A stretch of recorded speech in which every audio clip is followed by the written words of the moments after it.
Peggy 3.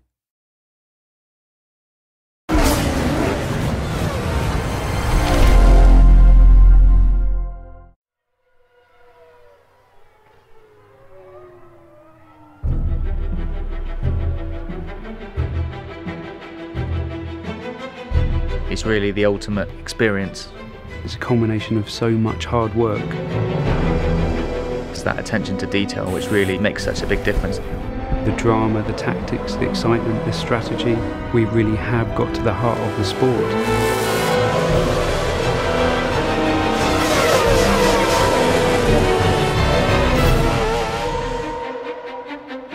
We've had 2 really successful games launched already now for Formula 1. When you're evaluating what to do in the next instalment, you really want to improve on everything that's there. The aim for the 2012 game is to make more of a complete F1 experience. At the start of the game now, we've got the Young Drivers Test. It's a real test that exists in real life. It's set in Abu Dhabi in 2011, and you get a chance to drive either the Red Bull, the Ferrari or the McLaren. It really gives those up-and-coming drivers track time to really kind of showcase their talents, and it's wonderful that we're able to copy the elements that happen on those real young driver test sessions in the Formula 1 2012 game.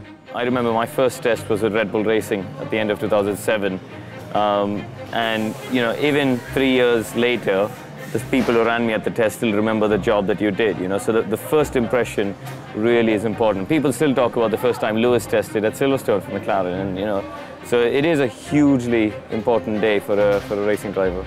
I think Codemasters have done a super job giving regular people a proper insight into what a Grand Prix car is like. The hot lap videos, you see these kind of things on TV all the time, and we're using Anthony Davidson, an ex-Formula 1 driver.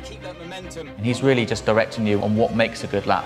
So he'll be pointing out the braking points, the things you should be watching out for. If it's a double apex, the sort of line you should be taking. This is kind of just giving you that fundamental information that you need in order to get to a new circuit, understand it very quickly and enjoy the most from it.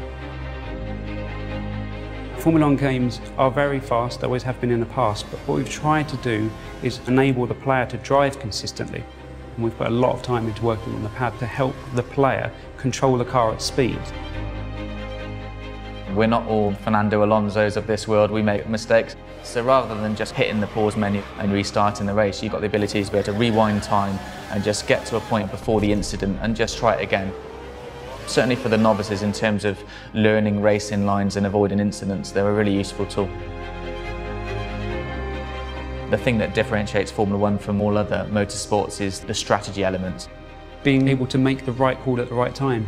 You might not be the quickest driver, you might not have the quickest car, but you can balance the elements. You've got fuel mixtures you can dial up and dial down. You've got different pit stops. Do you stop twice? Do you try and run longer? It's a thinking man's racing game.